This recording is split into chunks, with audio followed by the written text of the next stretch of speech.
नमस्कार दोस्तों। मैं आप सभी का दोस्त एडवोकेट राघवेंद्र सिंह राजपूत अपने यूट्यूब प्लेटफॉर्म एडीआर अड्डा पर आप सभी का स्वागत करता हूं।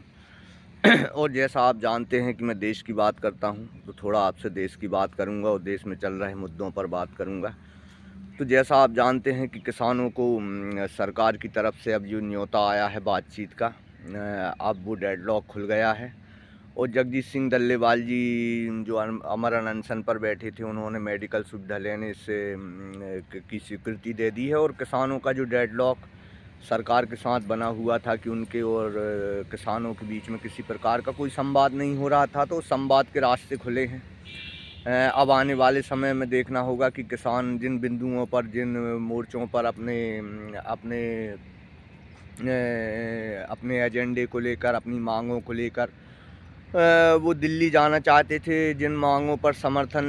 लेकर वो सरकार से उन मांगों को पूरा करवाना चाहते थे, उन पर क्या होता है, सरकार और किसानों के बीच में नेगोशिएशन में क्या होता है। क्या अब एमएसपी के लिए, किसानों के लिए कि एमएसपी के लिए सरकार के दरवाजे खुलेंगे या नहीं खुलेंगे, इन बिंदुओं पर, किसान की कर्ज माफ़ी पर क्या होता है, लैंड एक्विजिशन में जो अधिग्रहण की जो एक समस्या थी कि बाज़ार मूल्य से 4 गुना मुआवजा की जो बात मनमोहन सिंह की सरकार ने भूमि अधिग्रहण कानून में की थी, उसका क्या होता है। ये 3-4 बिंदुओं पर अब दोस्तों सरकार जो है उसका न्योता किसानों को मिला है। और आने वाले समय में 26 जनवरी को किसानों की देश भर में जो ट्रैक्टर परेड निकाली जा रही है, और अपने मांगों के समर्थन मांगने के लिए 26 जनवरी को जो ट्रैक्टर परेड निकाली जाएगी, वो देश के लोगों से समर्थन मांगा जाएगा कि किसानों के इस संघर्ष में वो उनका साथ दें और एमएसपी की गारंटी का कानून हो, चाहे कर्ज माफ़ी की बात हो, ये मांगें उनकी मानी जाएं। तो आप देखना होगा कि सरकार और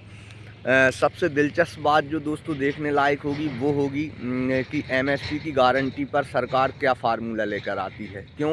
क्योंकि जब हम ये किसानों का और इनका जो किसानों का और सरकार का जो डेडलॉक चल रहा था, तो उस दौरान किसानों का ये कहना था कि सरकार कोई कृषि विपणन कानून को लेकर अब आगे बढ़ रही है। और कृषि विपणन कानून जो है वो उन 3 काले कानूनों से मिलता जुलता है, जो देश की एग्रीकल्चर को कॉरपोरेट की तरफ धकेलने के लिए जो 3 काले कानून लाए गए थे, वो कृषि विपणन विधेयक जो बनाया जा रहा है, जो नया ड्राफ्ट किसानों के समक्ष सरकार रखने की तैयारी कर रही है। तो मेरा ऐसा मानना है कि सरकार ने इस डेडलॉक को इसलिए ख़त्म किया है कि सरकार जो नए कृषि विपणन कानूनों को जो नए सिरे से उस प्रस्ताव को किसानों के समक्ष रखना चाहती है, जिसको किसानों ने अभी उनकी मंजूरी किसानों की नहीं है। और उनका कहना है किसानों का कि ये कृषि विपणन विधेयक जो बनाया जा रहा है, उन 3 काले कानूनों से मिलता जुलता विधेयक है। और एग्रीकल्चर को ये प्राइवेटीकरण की ओर ढकेलेगा, और किसान के लिए बैंकों के दरवाजे बंद करने की जो पूरी तैयारी उन कानूनों में थी, 3 काले कानून में, उस तरीके के प्रावधान भी इसमें डाले जा रहे हैं। तो मेरा ऐसा मानना है कि अब जो किसानों के बीच में और जो सरकार के बीच में अब जो नेगोशिएशन होगा दोस्तों, वो देखने लायक होगा, क्योंकि ये देश में एक बहुत ही क्रांतिकारी कदम होगा। आप देखेंगे, थोड़ा सा मैं आपको बताऊंगा कि आपको गोदी मीडिया में या मेन स्ट्रीम मीडिया जिसको कहते हैं, जिसको मैं भटकाऊ तंत्र कहता हूँ, उस तंत्र में आपको इस तरीके की चर्चाएं इसलिए देखने को नहीं मिलेंगी क्योंकि ये देश का एक बहुत बड़ा किसानों का ही मुद्दा नहीं है, ये देश में एक बहुत बड़ा आर्थिक मुद्दा भी है, जिससे देश की इकनॉमी में भागीदारी बढ़ेगी, जिससे इकनॉमी में भागीदारी तय होगी, और जिससे इकनॉमी की दिशा और दशा तय होगी, किस देश की इकनॉमी अब किस दिशा में आगे बढ़ेगी। तो किसानों का दोस्तों जो किसानों का नेगोशिएशन अब जो सरकार के साथ होने वाला है, उसमें देखना होगा कि एमएसपी, तो एमएसपी के बारे में मैं थोड़ा सा आपसे आज बात करूंगा कि एमएसपी की मांग जो किसान की है, तो वो कहाँ तक जायज़ है। तो आप देखिए, आप कोई भी प्रोडक्ट ख़रीदते हैं, चाहे तेल हो, साबुन हो, शक्कर हो, या साबूदाना हो, किराना हो, या तेल हो, तो आपने देखा होगा कि उसमें एक एमआरपी करके उसका रेट फिक्स करती है कंपनी, और उस रेट से कम में वो नहीं बिकता है, और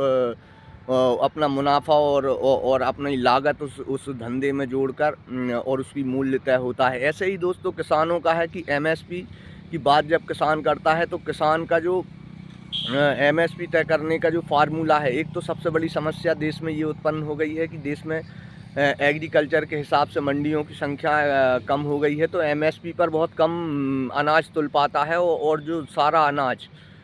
जो है हिंदुस्तान के किसान का, भारत के किसान का जो सारा अनाज है वो प्राइवेट हाथों में है। और जब आप उसका एनालिसिस ज़मीन पे जाकर करेंगे तो आप देखेंगे कि सरकार तो बहुत कम क्राफ्टों पर जो है वो एमएसपी का मूल्य जो है वो घोषित करती है, और बहुत कम राज्यों में जैसे पंजाब हुआ, हरियाणा हुआ या उत्तर प्रदेश में जो गन्ना बेल्ट हुआ, वहाँ पर किसानों को एमएसपी मिल पाता है। लेकिन जिन जिन राज्यों में मंडी व्यवस्थाएं ध्वस्त पड़ी हुई हैं, मंडियां बंद पड़ी हुई हैं, वहाँ का सारा इन क्राफ्टों का भी जो व्यापार है वो सारा प्राइवेट्स का प्लेयर्स करते हैं, और उसमें एक मोटा मुनाफा कमाते हैं। क्योंकि जो गवर्नमेंट की जो जो एमएसपी घोषित करने की जो एक फार्मूला है, वो इन लोगों को मदद करता है, और गवर्नमेंट की जो लचर व्यवस्था है वो इनको को मजबूर करती है किसान को उन प्राइवेट प्लेयरों के पास जाने में। तो आप जब इसका एनालिसिस करेंगे तो जो एमएसपी सरकार घोषित करती है उससे कम मूल्य में जो सारा प्राइवेट का जो कारोबार है जो अनाज का, वो धड़ल्ले से चलता है और एमएसपी से कम रेट में चलता है। उसके लिए जिम्मेदार ऐसा नहीं है कि प्राइवेट प्लेयर ही अकेले जिम्मेदार हैं, उसमें प्राइवेट प्लेयर भी अकेले जिम्मेदार नहीं है, उसमें गवर्नमेंट की जो एक्सपोर्ट इंपोर्ट जो नीति होती है उससे पूरा प्रभाव, और उससे अनाज का व्यापार पर बहुत गहरा असर पड़ता है, और व्यापारियों पर भी जो प्राइवेट प्लेयर हैं उन पर भी गहरा असर पड़ता है। लेकिन अल्टीमेटली उसका जो नुकसान है, उसका जो घाटा है वो किसान को उठाना पड़ता है। तो आप जब इसका एनालिसिस करेंगे तो एमएसपी के बारे में सोचेंगे तो आप पाएंगे कि कम से कम 70% किसानों को तो एमएसपी मिलता ही नहीं है, और जिन किसानों को एमएसपी मिलता है उसकी कोई गारंटी नहीं है। तो एमएसपी तय करने का जो फार्मूला है ये सरकारों से किसानों का संघर्ष दोस्तों आज का नहीं है। ये संघर्ष बहुत पुराना संघर्ष है, लेकिन किसानों एग्रीकल्चर में बहुत सारे सुधार होना थे, और मनमोहन सिंह की सरकार में मैं मानता हूं कि एमएसपी का एक जो कानून है वो मनमोहन सिंह जी की सरकार में भी बन सकता था, लेकिन उस सरकार ने नहीं बनाया। अब क्या कारण रहे ये मैं नहीं बता सकता, लेकिन उस सरकार ने जो किसानों का एक बहुत बड़ा क्रांतिकारी बदलाव जो इस देश में किया था वो किया था भूमि अधिग्रहण कानून के सुधार में, और कर्ज माफ़ी करके किसानों की 72,000 करोड़ की कर्ज माफ़ी। और जो भूमि अधिग्रहण सुधार है उसके बारे में ज़्यादा चर्चा नहीं होती है मीडिया में या सोशल मीडिया में या किसानों के द्वारा, लेकिन मैं मानता हूँ एज आ एडवोकेट थोड़ी सी कानून की बात भी आपसे करता हूँ। तो आप जानते हैं कि मैं ये मानता हूँ कि भूमि अधिग्रहण सुधार जो 2013 मनमोहन सिंह का जो काम रहा और जो उन्होंने उसको लागू कराया देश में 2013 में लोकसभा और राज्यसभा से पारित कर, वो किसानों के लिए बहुत ही ज़्यादा क्रांतिकारी, मतलब बहुत बड़ा डिसीजन था वो। क्योंकि उस पर वो सीधा किसान की लैंड से जुड़ा हुआ डिसीजन है, और एमएसपी का मुद्दा जो है वो किसान की क्राफ्ट से जुड़ा हुआ, उसके प्रोडक्शन से जुड़ा हुआ मुद्दा है। लेकिन मनमोहन सिंह जी की सरकार में भी ये भी एक काम हो सकता था, और हो सकता है उस सरकार के पास का समय ना रहा हो या उनकी कोई मजबूरी रही हो। लेकिन दोस्तों ये मनमोहन सिंह जी का जो क्रांतिकारी कदम किसानों को जो सुरक्षा देने के लिए उनकी लैंड के की जो भूमि अधिग्रहण सुधार किया गया था 2013 में, उसके अनुसार बाज़ार मूल्य से 4 गुना मुआवजा अधिग्रहण में किसान को मिलना तय था, और बात कही गई थी, और 70% किसानों की सहमति के बिना लैंड को एक्वायर नहीं किया जा सकता, उनको सुरक्षा दी गई थी। लेकिन जो 3 काले कानून लाए गए थे, जैसा मैं आपसे कहता हूं कि ये जो आपको अंतर समझ में आता है पिछले 10 साल के कार्यकाल का और मनमोहन सिंह जी कार्यकाल का, इसके उद्देश्यों का एक बहुत गहरा गहरा अंतर है कि उन 3 के काले कानूनों में सबसे बड़ा अधिकार जो किसान का समाप्त किया जा रहा था वो था उसका कोर्ट जाने का अधिकार कि कॉन्ट्रैक्ट फार्मिंग इस देश में कानून बनाकर लागू करके उन काले कानूनों के द्वारा और किसान को बैंकों से बाहर करने के लिए इस तरीके के क्लॉज डाले गए थे कि किसान जिस कंपनी से कॉन्ट्रैक्ट करेगा उसी से वो कर्ज लेगा और अगर वो डिफ़ाल्टर हो जाएगा तो फिर कंपनी उससे वसूलेगी। तो अगर कंपनी और किसान के बीच में अगर किसी प्रकार के लेन देन में या उसके अनुबंध में किसी प्रकार की कोई दिक्कत या परेशानी या विवाद होता था तो उस काले कानून में ये प्रावधान किया गया था कि किसान सिर्फ अनुविभागीय अधिकारी तक ही अपने अधिकार के लड़ाई को लड़ने जा सकता है और उसका कोर्ट जाने का अधिकार ख़त्म कर दिया। जो सुप्रीम कोर्ट आज जो किसान को सुप्रीम कोर्ट जाने तक का पूरा अधिकार है, वो अपनी मातृभूमि की रक्षा के लिए सुप्रीम कोर्ट तक लड़ाई लड़ सकता है। उस अधिकार को समाप्त किया जा रहा था उन 3 काले कानूनों को, इसीलिए वो किसान उनको काले कानून कहते हैं। तो इसी प्रकार से जो एमएसपी का दोस्तों जो मुद्दा है, वो जो लैंड एक्विजिशन हो गया 2013 में, तो इस देश के पूंजीपति मतलब जो एक पूंजीवाद के लोग हैं, जो पूंजीवाद को समर्थन करते हैं और पूंजीवाद का सपोर्ट करते हैं और पूंजीवाद को आगे बढ़ाना चाहते हैं, उन लोगों के लिए वो लैंड एक्विजिशन बिल जिसमें 4 गुना मुआवजा बाज़ार मूल्य से मनमोहन सिंह जी ने क्रांतिकारी कदम उठाया, उसके बाद उस सरकार के खिलाफ एक माहौल खड़ा करके और उस सरकार की जो विदाई और उसकी जो छवि को धूमिल किया गया और किसानों की एमएसपी का मुद्दा आता उससे पहले ही 2013 में उस सरकार की विदाई हो गई। और आज जो सरकार को जो लोग चला रहे हैं, जब मनमोहन सिंह जी की सरकार थी तो मतलब आज जो देश के मुखिया हैं, जो प्रधान सेवक हैं, उनके खुद का ये लिखित दिया हुआ उस सरकार को, मनमोहन सिंह जब प्राइम मिनिस्टर थे तो उनने खुद ने लिख के दिया था कि एमएसपी की गारंटी का कानून इस देश में बनना चाहिए। लेकिन अब 2014 में जब इस तरीके के लोग जब सत्ता में आए और जब ये पूंजीवादी सत्ता अपने पूरे बहुमत से जब आई, तो आप देखिए कि एमएसपी के गारंटी का कानून आज नहीं बनाया जा रहा है। और एमएसपी का जो फार्मूला है, उस फार्मूले की थोड़ी सी अब मैं आपसे बात करूंगा। लैंड एक्विजिशन की मैंने आपसे बात की, तो वो यहाँ से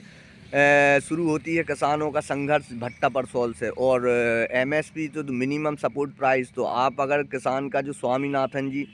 उस सरकार से भी जो संघर्ष हुआ और जो स्वामीनाथन कमेटी का एक गठन किया गया, जिसके द्वारा सुप्रीम कोर्ट की प्रोविज़न में और स्वामीनाथन जी की कमेटी ने जो रिकमेंडेशन दिया कि किसान की जो एमएसपी का मूल्य जो तय करना है, तो उसकी मेहनत, उसका जो वर्कआउट मतलब पर डे के हिसाब से उसका जो वर्कआउट बनता है एग्रीकल्चर में, जो उसकी मेहनत है, जो उसकी मजदूरी है, उसको भी इंक्लूड किया जाए। और उसकी जो लैंड की जो कॉस्ट है, जैसा आप जानते हैं कि देश में बहुत सारी जगह जो है वो किराए पर ज़मीन लेकर किसान खेती करता है, तो उस लैंड की कॉस्ट को भी उसमें प्लस किया जाए और उसके बाद उसकी लागत को प्लस करके उसके बाद जो क्राफ्ट का मूल्य तय किया जाए और सभी क्राफ्टों को इसके अधीन लाया जाए और देश में एक एमएसपी की गारंटी का कानून बनाया जाए कि इससे कम में प्राइवेट प्लेयर्स भी जो अनाज का व्यापार करते हैं जिन राज्यों में, उन राज्यों में के किसान को भी प्रोटेक्शन मिल सके और उसको उसका दाम मिल सके, तो उसका एमएसपी की गारंटी का कानून बनाया जा सके, जिसको अगर लोकसभा राज्यसभा से पारित करके बना दिया जाता है तो सरकार जो मूल्य घोषित करेगी। तो C2+50 का उनने जो फार्मूला दिया, उस C2+50 के हिसाब से जब आप देखेंगे तो मैं 2-4 क्राफ्ट में आपको बताता हूं। जैसे मोटा धान है, तो जो अगर 2200 रुपये कुंटल आज के फार्मूले से जिसका रेट घोषित किया गया है, अगर C2+50 के हिसाब से उसका मूल्य घोषित किया जाए तो उसका मूल्य लगभग 3000 से 3500 रुपये है। इसी प्रकार सरसों मतलब 1000 रुपये से ऊपर का 100 किलो प्रति 100 किलो या कुंटल पर किसान को घाटा हो रहा है, उसको हानि हो रही है। और जब आप देखेंगे जैसे सरसों का या सोयाबीन का, जब आप C2+50 से अगर मूल्य निकालेंगे तो उनके प्रति 100 किलो और 1 कुंटल पर लगभग ये अंतर बढ़ के 2000 रुपये प्रति 100 किलो चला जाता है 1 कुंटल पर। तो किसानों का कहना है कि उनका जो एमएसपी तय करने का जो फार्मूला है, जैसे देश में पूंजीपतियों को अपने प्रोडक्ट का दाम तय करने का एक निश्चित फार्मूला होता है, उसी तरीके से किसान की भी सारी लागत को उसमें इंक्लूड किया जाए, कल्टीवेशन को उसमें इंक्लूड किया जाए और लैंड की जो कॉस्ट है उसको उसमें इंक्लूड किया जाए, उसके बस वर्कआउट को उसमें इंक्लूड किया जाए। उसके बाद उसकी क्राफ्ट का मूल्य तय हो और उसको गारंटी बनाकर, कानून बनाकर देश में ये कानून बनाया जाए कि उससे कम में किसान की क्राफ्ट का व्यापार नहीं होगा। तो इस तरीके से आप जब देखेंगे तो C2+50 के हिसाब से जब असेसमेंट रिपोर्टें आती हैं और किसानों के जो जागरूक नेता हैं और किसानों के संगठन हैं जो काम करते हैं, तो आप देखिए कि भारत के किसान को पिछले 10 साल में लगभग 40 से 42 लाख करोड़ का नुकसान हुआ उसके व्यापार में, अनाज के व्यापार में, और जिससे किसान कर्ज में चला गया। और कर्ज माफ़ी की बात करता है तो अर्थशास्त्री तर्क देने आ जाते हैं और 7.5 लाख किसानों ने इस देश में आत्महत्या कर ली। तो C2+50 के हिसाब से प्रति क्राफ्ट में बहुत ज़्यादा अंतर है। तो किसानों की ये मांग है। तो अब आने वाले समय में देखना होगा कि सरकार और किसानों के बीच में ये जो डेडलॉक टूटा है, इससे क्या निकल के आता है। दोस्तों, जो भी निकल के आएगा आपसे ज़रूर शेयर करूंगा। अगर आपको लगता है कि किसानों का मुद्दा देश का मुद्दा है तो आप मेरे चैनल को सब्सक्राइब करें और मेरी वीडियो को लाइक करें। नमस्कार, धन्यवाद, जय हिंद। किसान नेता डल्लेबाल जी जो हैं, उनका अनशन पिछले 45 दिन से चल रहा है, लेकिन किसी प्रकार का सरकार से कोई नेगोशिएशन नहीं हो पा रहा है और इसी एक डेडलॉक बना हुआ है। तो किसानों की जो मांग है वो वही पुरानी मांग है जो 13 महीने आंदोलन के दौरान, जिसको राकेश टिकैत ने लीड किया था उस आंदोलन को, और सभी किसानों के सहयोग से 13 महीने वो आंदोलन चला, जिसमें 700 किसानों ने अपनी शहादत दी और वो 3 काले कानून किसानों के जो वापस हुए। और उसी समय जो एक कमिटमेंट किया गया था सरकार और किसानों के बीच में, जो कमेटी बनाई गई थी, उस समय के कृषि मंत्री नरेंद्र सिंह तोमर जी भी थे उसमें, और उस कमेटी में जो समझौते हुए थे उनमें MSP का एक मुद्दा था कि MSP की गारंटी को लीगल बनाया जाए और संसद और राज्यसभा से पारित कर एक MSP का जो लीगल गारंटी का कानून पारित किया जाए, जिससे किसान को सही दाम मिल सके। अब आप देखिए कि किसान की MSP की जो मांग है, ये बहुत पुरानी मांग है दोस्तों। किसान की MSP की स्वामीनाथन जी का नाम आपने सुना होगा, जिन्हें भारत रत्न दिया गया है। तो स्वामीनाथन जी ने जो C2+50 जो MSP की जो एक फार्मूला तय किया था, वो किसानों की मांग है कि उनको C2+50 के हिसाब से MSP का जो रेट है वो तय हो और उन्हें MSP दी जाए। MSP में आप देखिए कि C2+50 में और आज जो MSP जो जिस फार्मूले से तय हो रही है, उसमें बहुत अंतर है। धान की क्राफ्ट में जो 2200 रुपये उसकी MSP है, अगर उसको C2+50 के हिसाब से किया जाए तो वो 3100 रुपये के लगभग बैठेगी। इसी तरह गेहूं में भी C2+50 के हिसाब से अगर MSP उस फार्मूले से तय की जाए तो गेहूं का रेट भी लगभग 3100 से 3200 रुपये कुंटल के लगभग बैठेगा। ऐसे ही सारी क्राफ्टों में जो अंतर निकल के आता है C2+50 फार्मूले के हिसाब से, वो 1000 रुपये से ऊपर हर क्राफ्ट का जो अंतर है। तो किसानों का कहना है कि उन्हें हर क्राफ्ट पर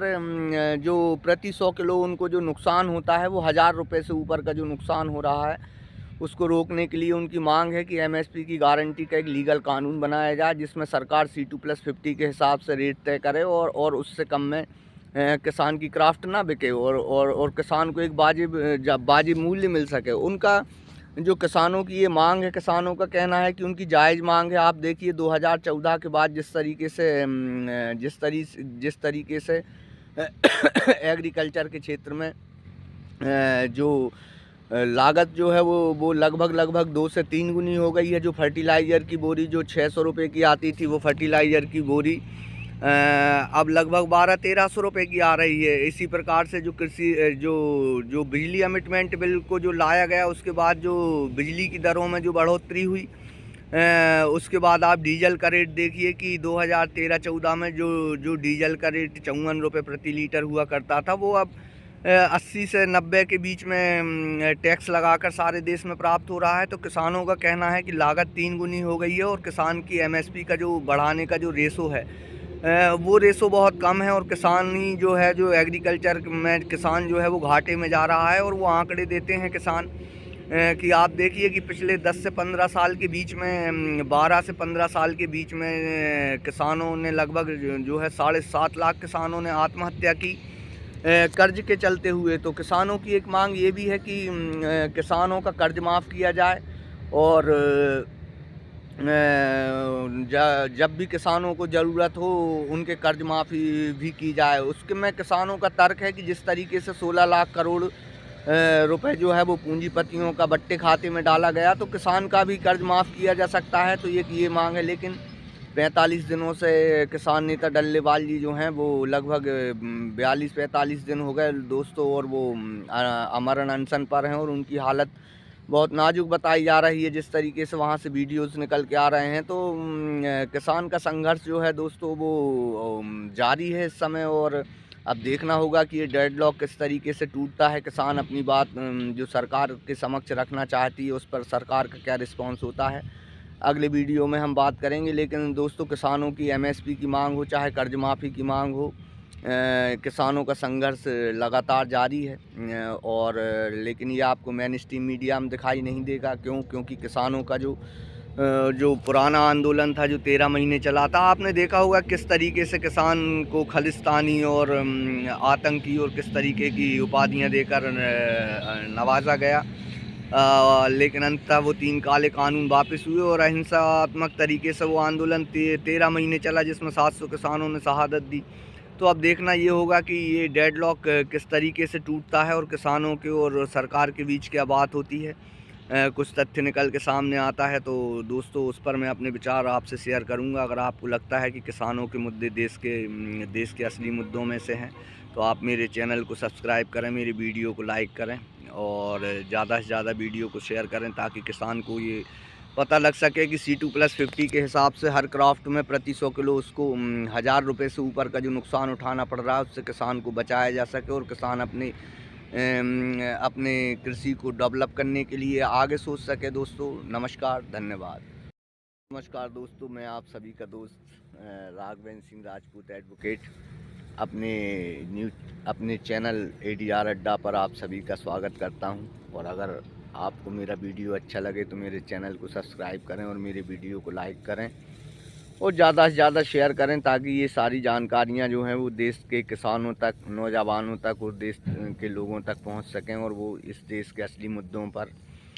अपना एक पॉइंट ऑफ व्यू बना के चल सकें। दोस्तों,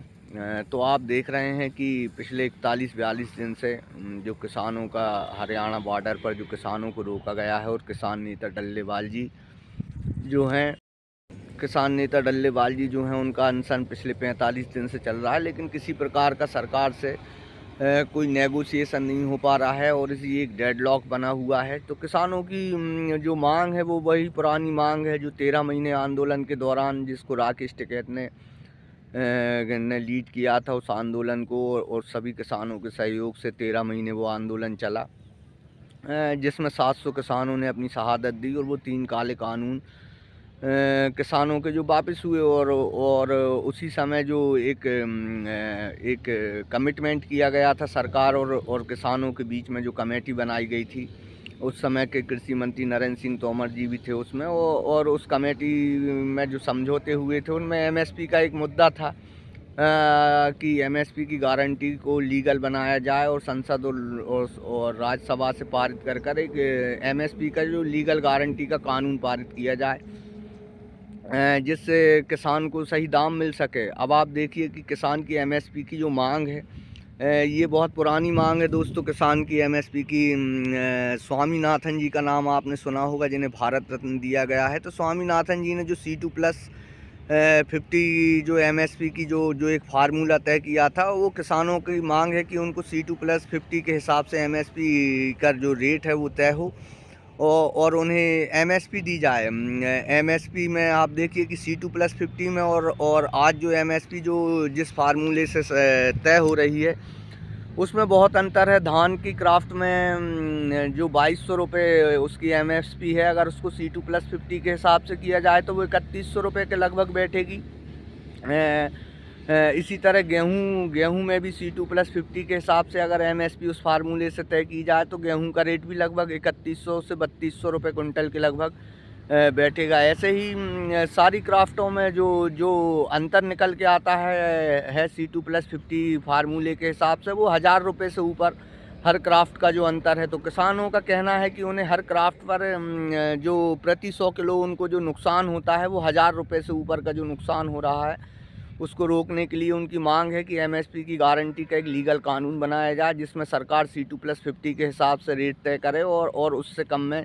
किसान की क्राफ्ट ना बिके और किसान को एक वाजिब मूल्य मिल सके। उनका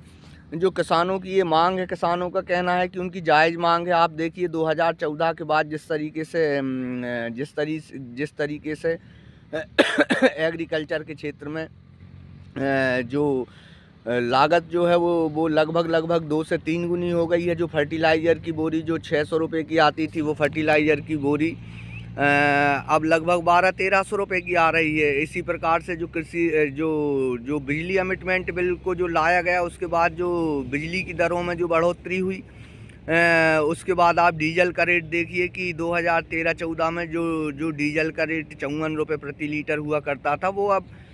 80 से 90 के बीच में टैक्स लगाकर सारे देश में प्राप्त हो रहा है। तो किसानों का कहना है कि लागत 3 गुनी हो गई है और किसान की एमएसपी का जो बढ़ाने का जो रेशो है, वो रेशो बहुत कम है और किसानी जो है, जो एग्रीकल्चर में किसान जो है वो घाटे में जा रहा है। और वो आंकड़े देते हैं किसान कि आप देखिए कि पिछले 10 से 15 साल के बीच में 12 से 15 साल के बीच में किसानों ने लगभग जो है 7.5 लाख किसानों ने आत्महत्या की कर्ज के चलते हुए। तो किसानों की एक मांग ये भी है कि किसानों का कर्ज माफ़ किया जाए और जब भी किसानों को ज़रूरत हो उनके कर्ज माफ़ी भी की जाए। उसके में किसानों का तर्क है कि जिस तरीके से 16 लाख करोड़ रुपए जो है वो पूंजीपतियों का बट्टे खाते में डाला गया, तो किसान का भी कर्ज माफ़ किया जा सकता है। तो ये मांग है, लेकिन 45 दिनों से किसान नेता डल्लेवाल जी जो हैं वो लगभग 42-45 दिन हो गए दोस्तों, और वो अमरण अनशन पर हैं और उनकी हालत बहुत नाजुक बताई जा रही है। जिस तरीके से वहाँ से वीडियोस निकल के आ रहे हैं, तो किसान का संघर्ष जो है दोस्तों वो जारी है इस समय। और अब देखना होगा कि ये डेडलॉक किस तरीके से टूटता है। किसान अपनी बात जो सरकार के समक्ष रखना चाहती है, उस पर सरकार का क्या रिस्पॉन्स होता है, अगले वीडियो में हम बात करेंगे। लेकिन दोस्तों, किसानों की एमएसपी की मांग हो, चाहे कर्ज माफ़ी की मांग हो, किसानों का संघर्ष लगातार जारी है। और लेकिन ये आपको मेन स्ट्रीम मीडिया में दिखाई नहीं देगा। क्योंकि किसानों का जो पुराना आंदोलन था, जो 13 महीने चला था, आपने देखा होगा किस तरीके से किसान को खालिस्तानी और आतंकी और किस तरीके की उपाधियां देकर नवाजा गया। लेकिन अंततः वो 3 काले कानून वापस हुए और अहिंसात्मक तरीके से वो आंदोलन 13 महीने चला, जिसमें 700 किसानों ने शहादत दी। तो अब देखना ये होगा कि ये डेडलॉक किस तरीके से टूटता है और किसानों के और सरकार के बीच क्या बात होती है। कुछ तथ्य निकल के सामने आता है तो दोस्तों उस पर मैं अपने विचार आपसे शेयर करूंगा। अगर आपको लगता है कि किसानों के मुद्दे देश के असली मुद्दों में से हैं, तो आप मेरे चैनल को सब्सक्राइब करें, मेरी वीडियो को लाइक करें और ज़्यादा से ज़्यादा वीडियो को शेयर करें, ताकि किसान को ये पता लग सके कि C2+50 के हिसाब से हर क्राफ्ट में प्रति 100 किलो उसको 1000 रुपये से ऊपर का जो नुकसान उठाना पड़ रहा है, उससे किसान को बचाया जा सके और किसान अपने कृषि को डेवलप करने के लिए आगे सोच सके। दोस्तों नमस्कार, धन्यवाद।